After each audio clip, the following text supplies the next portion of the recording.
اتنی मोहलत नहीं है कि हम थोड़े 400 कदम 500 कदम कोई चहलकदमी कर लें। तो जिस पेट के अंदर आपने 2.5 किलो बिरयानी डाली है और उसके अंदर उसके ऊपर से फिर 250 ग्राम खीर भी, और उसके बाद कॉफी ना हो तो फिर खाने का मजा किस बात का। ये सब काम जो आपने किए इसके लिए मेहनत कितनी की आप। बॉडी ये कहती है कि अगर बंदा 60-70 किलो का है तो उसको ज्यादा से ज्यादा 2500 कैलोरीज लेनी चाहिए, 2 से 2500 के दरमियान। और आपने तो कैलोरीज का कैलकुलेटर खत्म हो जाएगा, इतनी कैलोरीज डाली।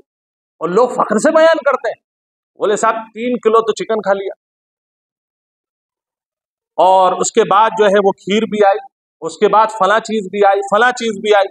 अब आपने भाई इतने खाने जब खाए हैं, और ये रोजाना का रूटीशन है, हफ्ते में महीने में एक दिन का नहीं है, तो फिर ये जो आते हैं, आंतों का काम मैदे से उठा करके वो ग़िज़ा को चक्की बना करके वो जिगर तक, और फिर जिगर से दिल तक जो खून की जो नलियां चल रही हैं उसके अंदर आपने सब में खाना भर दिया, गलाजत भरी हुई है सब तरफ। और फिर बंदा क्या कहता है, बोले सांस नहीं आ रही, सांस नहीं आ रही मुझे। भाई सांस कहाँ से आएगी? सांस तो जिस आंत में से आनी थी उस आंत में तूने खाना ठूस लिया, अब सांस कहाँ से आएगी?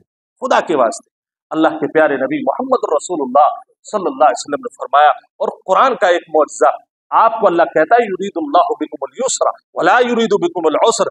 आप पूरे साल रोजे नहीं रख पाए नफली, आप चलो ठीक है, लेकिन कम से कम अपने बदन को अगर सॉलिड रखना है, अपने बदन को आपको अच्छा रखना है, सबसे पहला काम कि खाने पर कंट्रोल करो। दूसरा काम और अहम काम, मेडिकल साइंस भी कहती है, जो अल्लाह ने 1500 साल पहले कहा उसको आज मेडिकल साइंस कहती है, साल में कम से कम 1 महीना बंदे को अपने मैदे को खाली रखना।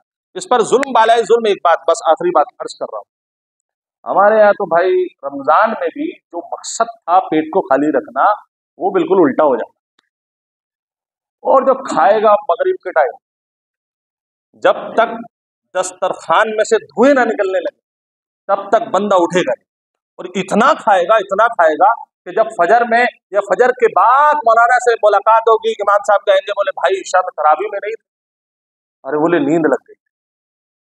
तो हलक तक तुमने खाया है तो नींद तो खुद ब खुद आएगी। पहली सफ में आप देखिए मगरिब में नमाजी फुल होंगे, ईशा में नमाजी आधे होंगे, और फिर उसके बाद जैसे जैसे तरावी के पारे बढ़ते रहेंगे हमारी उम्मत घटती रहेगी। ये वजह क्या है कि हमने रोजे का मकसद तब भूखा रहना कि आप इफ्तार में भी थोड़ा लें और सहरी में भी थोड़ा लें। थोड़ा लेने का मकसद ये पेट को साफ रखना, मेरा मकसद समझ रहे हैं आप, पेट को साफ रखना। खुदा के वास्ते रोजों का एहतमाम करोगे, इंशाअल्लाह करेंगे ना सब लोग। अल्लाह तबारक व तआला आप लोगों को सेहतमंद रखे और रोजों के लिए हम सबको कबूल फरमा ले। आमीन। वाखिर दावाना अनिल हम्दुलिल्लाह।